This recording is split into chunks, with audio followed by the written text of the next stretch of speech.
மூணு விஷயங்கள்ட்ட மத்தவங்க வெளிப்படுத்தக்கூடாது வருது. அது முதலாவது விஷயம், உங்களுக்கு ஏதாவது நோய் வந்து சொன்னா அதை மத்தவங்க வெளிப்படுத்தக்கூடாது. ஏதாவது நோய் அல்லாஹ் கொடுத்திருக்கான்னு சொன்னா வெளிப்படுத்தக்கூடாது. ஏன்னா அல்லாஹ் சொல்லுவானா, என்னை பத்தி மத்தவன்ட்ட இவன் குறை சொல்றானே அப்படின்னு அல்லாஹ் மலக்குகிட்ட நம்மளை பத்தி சொல்லுவான்.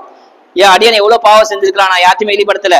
ஆனா நான் ஒரு சின்ன தலைவலி கொடுத்தேன், சின்ன ஒரு நோயை கொடுத்தேன், சின்ன ஜலதோஷத்தை கொடுத்தேன், இவன் புலம்புறானே அப்படின்னு சொல்லி அல்லாஹ் மலக்கிட்ட நம்ம பத்தி சொல்லுவானா. அதனால யாருக்கா அதே நோய் கொடுத்தா அது வெளியில புலம்ப கூடாது, வெளியில சொல்லக்கூடாது. சொல்லலாம், டாக்டர்கிட்ட சொல்லலாம், மனைவிட்ட சொல்லலாம், நம்மகிட்ட நெருங்கிட்ட சொல்லலாம். மத்த எல்லாரும் ஃப்ரெண்ட்ஸ் கிட்ட ஃபோன் பண்ணி சொல்றது, வாட்ஸ்அப்ல ஷேர் பண்றது, எனக்கு ஹார்ட் அட்டாக் வந்துருச்சு, எனக்கு வயிற்று போச்சு, எனக்கு லூஸ் மோஷன் 10 தடவை போச்சு, உடம்புல ஒண்ணுமே இல்லை, ரொம்ப கஷ்டப்படுறேன் அப்படின்னு சொல்லக்கூடாது. மூணு விஷயத்த வெளியில சொல்லக்கூடாது. நான் ஸ்பீடா சொல்றேன், கவனமா கேட்டுங்க.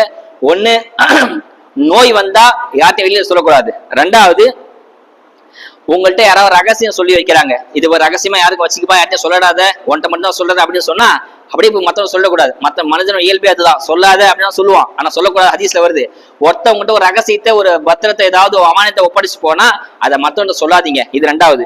மூணாவது, உங்களுக்கும் அல்லாஹ்க்கும் தனிப்பட்ட தொடர்பு இருக்கும். அதாவது நீங்க இரவுல தஹஜ்ஜுத் தொழுகலாம், அல்லது தெரியாம தான தர்மம், ரகசியமா தர்மம் செய்யலாம், சதகா செய்யலாம். அதாவது நைட் இரவு தொழுகுறீங்க, குர்ஆன் ஒரு நாளைக்கு ஒரு பக்கம் ஒரு ஜுஸ் ஓதுறீங்க, இது உனக்கும் அல்லாஹ்வுக்கும் மத்தியில, பைனஹு பைனல்லாஹ், உங்க ரெண்டு பேருக்கு மத்தியில தான். இதை போய் வெளியில நான் எப்படி படம் தெரியுமா, நைட்லாம் தொழுதுட்டே இருப்பேன், குர்ஆன் ஒரு நாளைக்கு ஜுஸ் ஓத, இதை தனிப்பட்ட அமலை வெளிப்படுத்தக்கூடாது. அல்லாஹ் உங்களுக்கு ரகசியமா இந்த கிஃப்ட் அல்லாஹ் கொடுத்துருக்கா.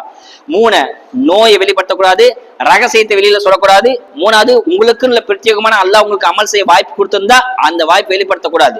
இப்படிலாம் இருக்க